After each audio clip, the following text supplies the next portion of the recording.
Ang diabetes ay maraming mapanganib na komplikasyon tulad ng pagkabulag, kidney failure, high blood pressure, alta presyon, at maging stroke. Kung mayroon kang type 1 o type 2 diabetes, inirekomenda ko ang paggamit ng Golden Insu para sa agarang lunas. Ang diabetes ay lalong mapanganib para sa mga matatanda.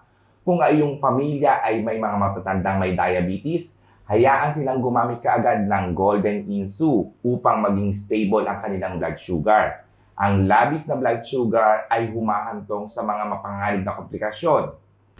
Sa kasalukuyan, pabata ng pabata ang mga taong may diabetes, sanhi ng hindi unhealthy o hindi pagkain ng mga masustansyang pagkain.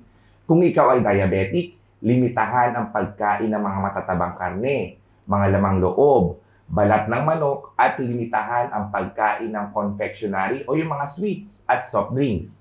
Bilang karagdagan, ang Golden Insu ay dapat gamitin para ma-stabilize ang blood sugar. Tutulungan ka ng Golden Insu na ma-stabilize ang iyong blood sugar hanggang sa 7% na hindi gumagamit ng iba pang paraan. Makakatipid ito ng pera sa mga gastusin sa pagpapagamot.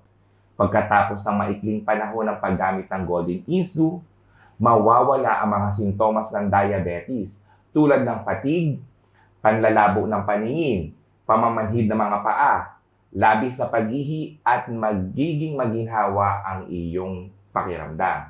At kung na-stabilize na ang blood sugar mo nang mababa sa 7%, salamat sa Golden Insu.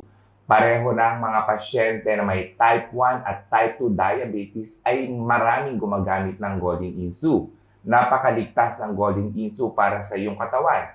Salamat sa mga sangkap nitong natural na mga herbal.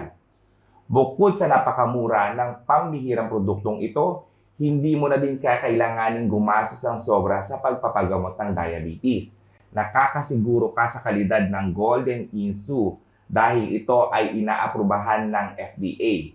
Bukod dito, isa rin itong produkto na sikat sa mga diabetic sa Japan. Alam naman natin na ang Japan ay ang pinakamataas na life expectancy sa buong mundo. Salamat sa mga dekalidad na produktong pangkalusugan.